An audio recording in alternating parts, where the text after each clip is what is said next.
ನಮಸ್ಕಾರ ಸ್ನೇಹಿತರೆ, ನಿಮಗೆಲ್ಲ ಮಮತೆಯ ಜೀವನಕ್ಕೆ ಮಮತೆಯ ಸ್ವಾಗತ. ನಾನು ಮಮತಾ ಶಂಕರಿ. ಇವತ್ತೊಂದು ಸೈಡ್ ಡಿಶ್ ಮಾಡೋದನ್ನು ತೋರಿಸ್ತಾ ಇದ್ದೀನಿ. ಉತ್ತರ ಭಾರತೀಯರ ಅಡುಗೆ ಇದು. ನಾರ್ತ್ ಇಂಡಿಯನ್ ಸ್ಟೈಲಲ್ಲಿ ಚನಾ ಮಸಾಲ ಅಂತ ಮಾಡ್ತೀನಿ. ಇದು ಪೂರಿ ಚಪಾತಿ ಅದಕ್ಕೆಲ್ಲ ತಿನ್ನೋಕ್ಕೆ ತಿಂಡಿಗೆ ನಾರ್ತ್ ಇಂಡಿಯನ್ ಡಿಶ್ಶು ತುಂಬ ಚೆನ್ನಾಗಿರುತ್ತೆ. ಉತ್ತರ ಭಾರತೀಯರ ಅಡುಗೆ ಇದು. ಗರಂ ಮಸಾಲೆ ಎಲ್ಲ ಉಪಯೋಗಿಸ್ಕೊಂಡು ಮಾಡುವಂಥದ್ದು ತುಂಬ ಚೆನ್ನಾಗಿರುತ್ತೆ ಚಪಾತಿ ಮತ್ತು ಪೂರಿ ಜೊತೆ ತಿನ್ನೋಕ್ಕೆ. ಚನಾ ಮಸಾಲ ಅಂತ ಹೇಳ್ತಾರಲ್ವ, ಚನಾ ಪೂರಿ, ಚನಾ ಚಪಾತಿ ಎಲ್ಲ ತುಂಬ ಚೆನ್ನಾಗಿರುತ್ತೆ. ಅದನ್ನು ಇವತ್ತು ತೋರಿಸ್ತಾ ಇದ್ದೀನಿ. ಇದಕ್ಕೆ ನೋಡಿ, ಕಾಬೂಲಿ ಕಡಲೆ ಇದೆಯಲ್ವ, ಕಡಲೆಕಾಳು, ಕಾಬೂಲಿ ಚನಾ, ಅದನ್ನು ನೆನೆ ಹಾಕಿದ್ದೀನಿ. ಒಂದು 2 ಕಪ್ಪಿನಷ್ಟು ನೆನೆ ಹಾಕಿದ್ದೀನಿ ಅಷ್ಟೇ, ಹೆಚ್ಚು ಮಾಡ್ತಾ ಇಲ್ಲ ನಾನು. ನಿನ್ನೆನೇ ನೆನೆ ಹಾಕಿದ್ದೀನಿ ರಾತ್ರಿ. ಇವತ್ತೀಗ ತುಂಬ ಚೆನ್ನಾಗಿ ನೆನೆದು ಉಬ್ಬಿದೆ ನೋಡಿ, ನೀರೆಲ್ಲ ಎಳ್ಕೊಂಡಿದೆ, ಅದು ಚೆನ್ನಾಗಿ ಮೆತ್ತಗಾಗಿದೆ. ಬೇಯೋಕ್ಕೆ ಸುಲಭ ಆಗುತ್ತೆ. ಇದು ಇದು ಕಡಲೆಕಾಳು ನೆನೆ ಹಾಕಿಲ್ಲ ಅಂದರೆ ನಿಮಗೆ ಬೇಯಿಸೋದು ಕಷ್ಟ ಆಗುತ್ತೆ, ಬೇಗ ಬೇಯಲ್ಲ ಅದು. ಅದರಿಂದ ಚೆನ್ನಾಗಿ ನೆನೆ ಹಾಕ್ಕೋಬೇಕು. ಇದೇ ಆಗಬೇಕು ಅಂತ ಏನಿಲ್ಲ, ನೀವು ಕಪ್ಪು ಕಡಲೆಕಾಳು ಬರುತ್ತಲ್ವ ನಾರ್ಮಲ್ಲು, ಅದನ್ನು ಕೂಡ ಉಪಯೋಗಿಸ್ಕೋಬೋದು, ಇದನ್ನು ಮಾಡ್ಬೋದು. ಇದು ಸ್ವಲ್ಪ ರುಚಿ ಜಾಸ್ತಿ ಆಗುತ್ತೆ, ಚೆನ್ನಾಗಿರುತ್ತೆ, ಚೆನ್ನಾಗಿ ಬೆಂದಿರುತ್ತೆ ಅಂತ. ಇದನ್ನು ಚೆನ್ನಾಗಿ ನೀರಿಂದ ತೆಗೆದು ಇಲ್ಲಿ ಬೇಯೋಕ್ಕೆ ಇಡ್ತಾಯಿದ್ದೀನಿ. ತೊಳೆದ್ಬಿಟ್ಟು ನೆನೆ ಹಾಕಿದ್ದೆ, ಕುಕ್ಕರಲ್ಲಿ ಹಾಕಿ ನೀರು ಹಾಕಿ ಬೇಯಿಸ್ತಾ ಇದ್ದೀನಿ ಫಸ್ಟು ಸಪ್ರೇಟಾಗಿ. ಇಲ್ಲಾಂದರೆ ಪಾತ್ರೆಯಲ್ಲಿ ತುಂಬ ಹೊತ್ತು ತಗೊಳುತ್ತಲ್ವ ಬೇಯೋದು, ಅದಕ್ಕೋಸ್ಕರ. ಇದಕ್ಕೆ ಮುಳುಗುವಷ್ಟು ನೀರು ಹಾಕಿ ಚೆನ್ನಾಗಿ ಬೇಯಿಸ್ಕೊತೀನಿ. ನಾನು ಕುಕ್ಕರಲ್ಲಿ ಯಾವಾಗಲೂ 1 ವಿಸಿಲ್ ಹಾಕಿ ಸಿಮ್ಗೆ ಇಟ್ಬಿಟ್ಟು ಒಂದು 5 ನಿಮಿಷ ಇಡ್ತೀನಿ ಅಷ್ಟೇ. ಬೇಯುತ್ತೆ, ಕಡಲೆಕಾಳು ಕೂಡ ಬೇಯುತ್ತೆ. ಆ ಥರ ಮಾಡಿದರೆ ನೀವು ಮಾಡಿ ನೋಡಿ, ಒಂದೇ ವಿಸಿಲ್ ಸಾಕಾಗುತ್ತೆ. ಹೈ ಫ್ಲೇಮಲ್ಲಿ 1 ವಿಸಿಲ್ ಕೂಗಿಸಿ ಆಮೇಲೆ ಸಿಮ್ಗೆ ಹಾಕಿ 5 ನಿಮಿಷ ಇಟ್ಕೊಂಡ್ರೆ ಸಾಕು, ಚೆನ್ನಾಗಿ ಬೆಂದಿರತ್ತೆ ಕಡಲೆಕಾಳು. ಈಗ ನೋಡಿ, ಫಸ್ಟು ಬಾಣಲೆಗೆ ಸ್ವಲ್ಪ ಎಣ್ಣೆ ಬಿಸಿ ಮಾಡೋಕ್ಕೆ ಎಣ್ಣೆ ಹಾಕಿ ಬಿಸಿ ಮಾಡ್ತಾಯಿದ್ದೀನಿ ಬಾಣಲೆಯಲ್ಲಿ.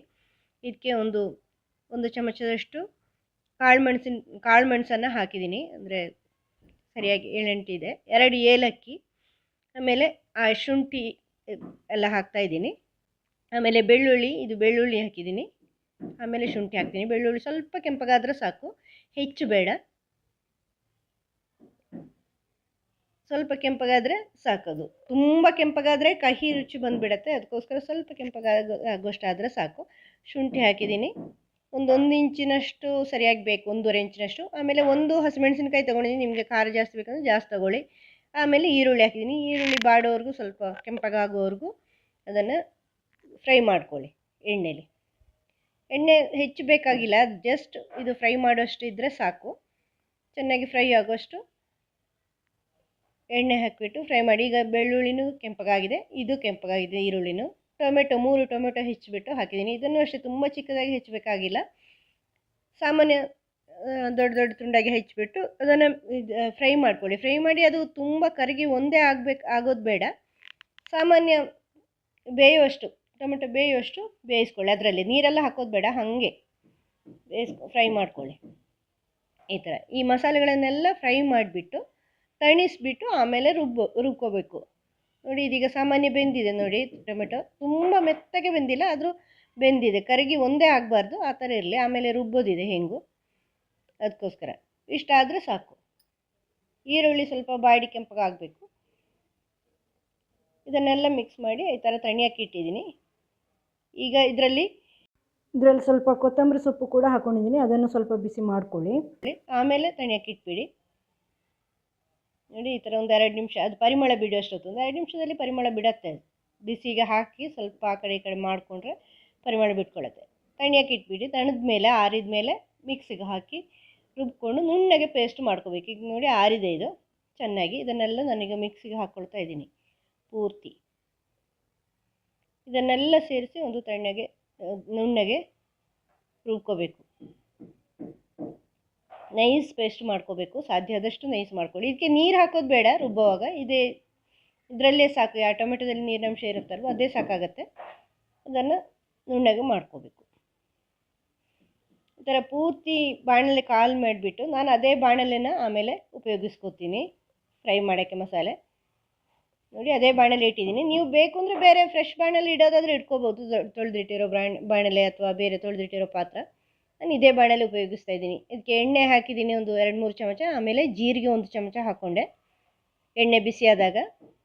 ಈಗ ಶುಂಠಿ ಒಂದು ಇಂಚು, 1.5 ಇಂಚಿನಷ್ಟು ಶುಂಠಿ ಚಿಕ್ಕದಾಗಿ ಹೆಚ್ಚಿಬಿಟ್ಟು ಹಾಕಿದ್ದೀನಿ. ಆಮೇಲೆ ಈರುಳ್ಳಿನೂ ಚಿಕ್ಕದಾಗಿ ಹೆಚ್ಚಿಬಿಟ್ಟು ಹಾಕಿದ್ದೀನಿ. ಇದರಲ್ಲಿ ಹೆಚ್ಚು ಈರುಳ್ಳಿ ಹಾಕಿಲ್ಲ, ನಾನು ಕಡಿಮೆ ಮಾಡೋದ್ರಿಂದ ಒಂದು ಸಣ್ಣ ಈರುಳ್ಳಿ ಒಂದು ಹಾಕ್ಕೊಂಡಿದ್ದೀನಿ ಅಷ್ಟೇ. ನೀವು ಸ್ವಲ್ಪ ಜಾಸ್ತಿ ಹಾಕ್ಕೋಬೋದು, ರುಚಿಯಾಗತ್ತೆ ಇದು. ಇದು ಚೆನ್ನಾಗಿ ಕೆಂಪಗಾಗುವವರೆಗೂ ಫ್ರೈ ಮಾಡ್ಕೊಳ್ಳಿ.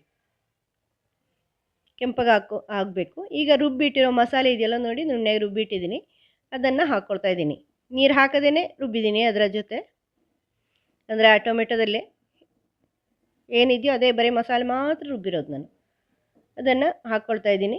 ಸ್ವಲ್ಪ ಮಿಕ್ಸಿ ತೊಳೆದ್ಬಿಟ್ಟು ಹಾಕ್ಕೋಬೋದು. ಫಸ್ಟಿಗೆ ಇದು ಬಿಸಿ ಆಗಲಿ ಒಂದು ಸ್ವಲ್ಪ ಹೊತ್ತು, ಆ ಹಸಿ ಪರಿಮಳ ಹೋಗುವಷ್ಟು ಹೊತ್ತು, ಸಾಧ್ಯ ಆದಷ್ಟು ಮಿಕ್ಸಿಯಿಂದ ಸೌಟೆಲ್ಲ ತೆಗೆದುಬಿಟ್ಟು ಒಂದು 2 ನಿಮಿಷ ನೀವು ಈ ಥರ ತಿರುಗಿಸಿದಾಗ ಸ್ವಲ್ಪ ಹಸಿ ಪರಿಮಳ ಹೋಗುತ್ತೆ, ಅದು 2-3 ನಿಮಿಷದಲ್ಲಿ.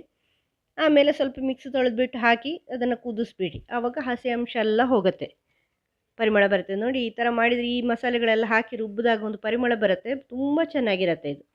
ಈ ಪರಿಮಳ ಹೋಟೆಲಲ್ಲೆಲ್ಲ ಸಿಗುತ್ತಲ್ವ ಚನಾ ಮಸಾಲ ಅಂತ, ಅದೇ ರುಚಿ ಬರುತ್ತೆ. ನೀವು ಇದೇ ಮಸಾಲೆಗಳನ್ನು ಹಾಕಿ ಮಾಡಿ ಅದೇ ರುಚಿ ಬರುತ್ತೆ. ನೋಡಿ ಮಿಕ್ಸಿ ತೊಳೆದ್ಬಿಟ್ಟು ಹಾಕಿದ್ದೀನಿ ಅದರಲ್ಲಿರೋ ನೀರನ್ನೆಲ್ಲ.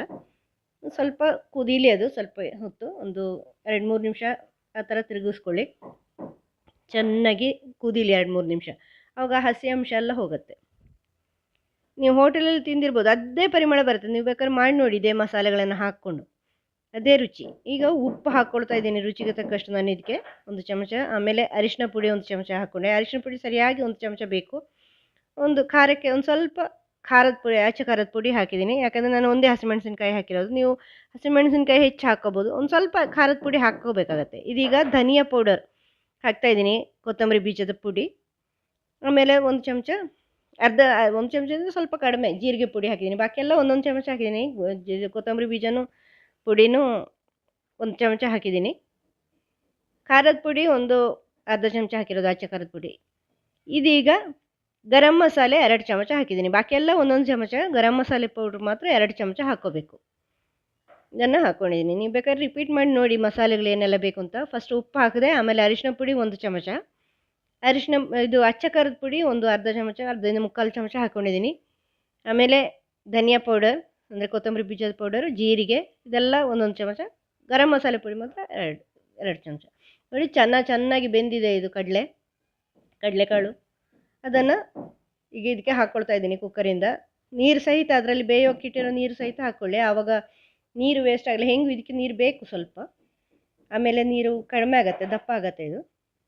ಅದರಿಂದ ನೀರು ಅದರಲ್ಲಿರೋ ನೀರು ತೆಗಿಬೇಕಾಗಿಲ್ಲ. ನೀರು ತೆಗೆದ್ರೆ ಅದರ ಪೌಷ್ಟಿಕಾಂಶ ಎಲ್ಲ ಹೋಗುತ್ತಲ್ವ. ಇದು ಕಡಲೆಕಾಳಲ್ಲಿ ಪ್ರೋಟೀನ್ ಇರುತ್ತೆ ನೋಡಿ, ಆ ಪ್ರೋಟೀನ್ ಅಂಶ ಎಲ್ಲ ನೀರಲ್ಲಿ ಹೋಗಿಬಿಡುತ್ತೆ. ನೀವು ನೀರು ತೆಗೆದುಬಿಟ್ರೆ ಬೇಯಿಸಿ ಅದನ್ನು ಸಹಿತ ಹಾಕ್ಕೊಳ್ಳಿ. ಈಗ ನೋಡಿ ನೀರಿದೆ, ಆಮೇಲೆ ಕುದ್ದಾಗ ದಪ್ಪ ಆಗುತ್ತೆ. ಚೆನ್ನಾಗಿ ಕುದಿಸ್ಕೋಬೇಕೀಗ ಇದನ್ನು. ನೀವು ಈ ಹಂತದಲ್ಲಿ ಬೇಕಾದ್ರೆ ರುಚಿ ನೋಡ್ಕೊಳ್ಳಿ, ಉಪ್ಪು ಖಾರ ಹೆಚ್ಚು ಕಡಿಮೆ ಇದ್ದರೆ ಬೇಕು ಅಂದರೆ ಹಾಕೋದಾದರೆ ಹಾಕ್ಕೋಬೋದು. ಒಂದು 2 ಕಾಳಿನಷ್ಟು ಸಕ್ಕರೆ ಹಾಕ್ಕೋಬೋದು ನೀವು ಇದಕ್ಕೆ, ಅಂದರೆ ಆ ಕಹಿ ಅಂಶ ಮತ್ತು ಟೊಮೆಟೊದ ಹುಳಿ ಅಂಶ ಎಲ್ಲ ಕಡಿಮೆ ಆಗೋಕ್ಕೆ. ನೋಡಿ ಇದು ಕುದ್ದಾಗ ದಪ್ಪ ಆಗಿದೆ, ನೋಡಿ ಈ ಥರ ಆಗಿದೆ. ನಿಮಗೆ ಜಾಸ್ತಿ ಮಸಾಲೆ ಬೇಕು ಇದಕ್ಕಿಂತ ಅಂತ ಇದ್ದರೆ ಜಾಸ್ತಿ ಕ್ವಾಂಟಿಟಿಯಲ್ಲಿ ತಗೊಳ್ಳಿ. ಮಸಾಲೆ ಇದೇ ಮಸಾಲೆ ಹಾಕ್ಕೊಳ್ಳಿ, ಆದರೆ ಸ್ವಲ್ಪ ಜಾಸ್ತಿ ಕ್ವಾಂಟಿಟಿ, ಟೊಮೆಟೊ ಒಂದು 5-6 ಅಥವಾ ಬಾಕಿದೆಲ್ಲ ಸ್ವಲ್ಪ ಜಾಸ್ತಿ ಹಾಕ್ಕೊಂಡ್ರೆ, ಈರುಳ್ಳಿ ಎಲ್ಲ 2 ಈರುಳ್ಳಿ ಎಲ್ಲ ಹಾಕ್ಕೊಂಡು ಜಾಸ್ತಿ ಮಾಡಿದರೆ ರಸ ಜಾಸ್ತಿ ಆಗುತ್ತೆ. ಇದಕ್ಕೆ ಕೊತ್ತಂಬರಿ ಸೊಪ್ಪು ಹಾಕ್ತಾಯಿದ್ದೀನಿ ಮೇಲಿಂದ. ಸ್ಟವ್ ಆಫ್ ಮಾಡಿಬಿಟ್ಟು ಚೆನ್ನಾಗಿ ಆಗಿದೆ ನೋಡಿ, ಎಷ್ಟು ಚೆನ್ನಾಗಿ ದಪ್ಪಕ್ಕೆ ಬಂದಿದೆ. ಪರಿಮಳ ತುಂಬ ಚೆನ್ನಾಗಿ ಬರ್ತಾಯಿದೆ. ತುಂಬ ಇದೇ ಹೋಟೆಲ್ನ ರುಚಿನೇ ಬರುತ್ತೆ. ಇದೇ ಮಸಾಲೆ ಹಾಕಿ ಮಾಡಿ ನೋಡಿ ನೀವು, ಸುಲಭವಾಗಿದೆ. ಸ್ವಲ್ಪ ನೀವು ಸ್ಲೋ ಮಾಡಿ ನೋಡ್ಕೊಳ್ಳಿ ಅಥವಾ ರಿಪೀಟ್ ಮಾಡಿ ನೋಡ್ಕೊಳ್ಳಿ, ಮಸಾಲೆ ಯಾವುದಿದೆ ಅಂತ ಗೊತ್ತಾಗಲ್ಲ ಅಂದರೆ ಸ್ವಲ್ಪ ಒಂದು 2 ಕಾಳು, ಒಂದು 1/4 ಚಮಚದಷ್ಟು ಸಕ್ಕರೆ ಹಾಕ್ಕೋಬೋದು ನೀವು. ಇದಕ್ಕೆ ಹೆಚ್ಚು ಹಾಕಿದರೆ ಸಿಹಿ ರುಚಿ ಬರುತ್ತೆ, ಚೆನ್ನಾಗಿರಲ್ಲ. 1/4 ಚಮಚದಷ್ಟು ಮಾತ್ರ ಹಾಕ್ಕೊಳ್ಳಿ. ಇದೀಗ ಕಸೂರಿ ಮೇಥಿ ಅಂತ ಇರುತ್ತೆ, ಅದನ್ನು ಹಾಕ್ತಾಯಿದ್ದೀನಿ. ಕಸೂರಿ ಮೇಥಿ ಅಂದರೆ ಏನಿಲ್ಲ, ಮೆಂತ್ಯ ಸೊಪ್ಪು ಇದೆಯಲ್ವ ನಾರ್ಮಲು, ನಮ್ಮ ಮೆಂತ್ಯ ಸೊಪ್ಪು, ಅದನ್ನು ನೆರಳಲ್ಲಿ ಒಣಗಿಸ್ಬಿಟ್ಟು ಇಟ್ಟಿರೋದು ಅಷ್ಟೇ. ಅದು ಪೇಟೆಯಲ್ಲಿ ಸಿಗುತ್ತೆ, ಹೊರಗಡೆ ಸಿಗುತ್ತೆ, ಬೇಕು ಅಂದರೆ ತರ್ಬೋದು. ಅದನ್ನು ಸ್ವಲ್ಪ ಬಿಸಿ ಮಾಡ್ಕೋಬೇಕು. ಬಿಸಿ ಅಂದರೆ ಜಾಸ್ತಿ ಬಿಸಿ ಆಗಬಾರ್ದು, ಅಂದರೆ ಕರೆಕ್ಟ್ ಬರೋದು, ಅದು ಹುಡಿ ಮಾಡೋಕ್ಕೆ ಬರೋಷ್ಟು. ಅದನ್ನು ಅಂಗೈಯಲ್ಲಿ ಹಾಕಿ ಹೀಗೆ ಹುಡಿ ಮಾಡಿಬಿಟ್ಟು ಹಾಕಿದರೆ ತುಂಬಾ ಪರಿಮಳ ಬರುತ್ತೆ, ರುಚಿಯಾಗಿರುತ್ತೆ. ಈ ಹೋಟೆಲಲ್ಲೆಲ್ಲ ನೀವು ನೋಡಿರ್ಬೋದು ಅದು ಪರಿಮಳ ಬರೋದು ಮೆಂತ್ಯ ಸೊಪ್ಪಿಂದು. ಅದನ್ನು ಹಾಕ್ಕೊಂಡ್ರೆ, ಕೊನೆಯಲ್ಲಿ ಹಾಕ್ಕೊಂಡ್ರೆ ಅದು ರುಚಿಯಾಗಿರುತ್ತೆ. ಮತ್ತು ನಿಮಗೆ ಇದು ಇಲ್ಲ ಅಂದರೆ ಹಸಿ ಮೆಂತ್ಯ ಸೊಪ್ಪೆ ಇದ್ರೂ ಸಾಕು, ಅದನ್ನು ಸ್ವಲ್ಪ ಕಟ್ ಮಾಡಿ ಹಾಕ್ಕೊಳ್ಳಿ. ಜಾಸ್ತಿ ಅಲ್ಲ, ಸ್ವಲ್ಪ ಕಹಿ ರುಚಿ ಬರುತ್ತೆ ಅದು ಹೆಚ್ಚು ಹಾಕಿದರೆ. ಪರಿಮಳಕ್ಕೆ ಇರೋದು, ಅದಕ್ಕೊಂದು ಪರಿಮಳ ಇರುತ್ತೆ, ತುಂಬಾ ರುಚಿಯಾಗುತ್ತೆ. ಮಾಡಿ ನೋಡಿ ಸ್ನೇಹಿತರೆ, ಇದು ತುಂಬಾ ಟೇಸ್ಟಿಯಾಗಿರುತ್ತೆ. ಪೂರಿಗೆ ಹೇಳಿ ಮಾಡಿಸಿದ ಸಬ್ಜಿ ಇದು, ಅಂದರೆ ತಿಂಡಿ ಇದು ಪಲ್ಯ ಥರ ಚನಾ ಮಸಾಲ ಅಂತ ಹೋಟೆಲಲ್ಲೆಲ್ಲ ಸಿಗುತ್ತೆ, ನೀವು ತಿಂದಿರ್ಬೋದು. ಅದೇ ರುಚಿ ಬರುತ್ತೆ, ಹೋಟೆಲಲ್ಲಿ ಸಿಗೋ ರುಚಿನೇ ಬರುತ್ತೆ ಈ ಮಸಾಲೆಗಳನ್ನು ಹಾಕ್ಕೊಂಡ್ರೆ. ನೀವು ಮಾಡಿ ನೋಡಿ. ನಿಮಗೆ ಇಷ್ಟ ಆದರೆ ಲೈಕ್ ಮಾಡಿ, ಖಂಡಿತ ಇಷ್ಟ ಆಗುತ್ತೆ ಅಂತ ಅನ್ಕೋತೀನಿ ನಾನು. ಆಮೇಲೆ ನಿಮ್ಗೆ ಏನು ಅನ್ನಿಸ್ತು ಅಂತ, ವಿಡಿಯೋ ಏನು ಅನ್ನಿಸ್ತು ಅಂತ ಕಮೆಂಟ್ ಮಾಡಿ ತಿಳಿಸಿ. ಶೇರ್ ಮಾಡಿ.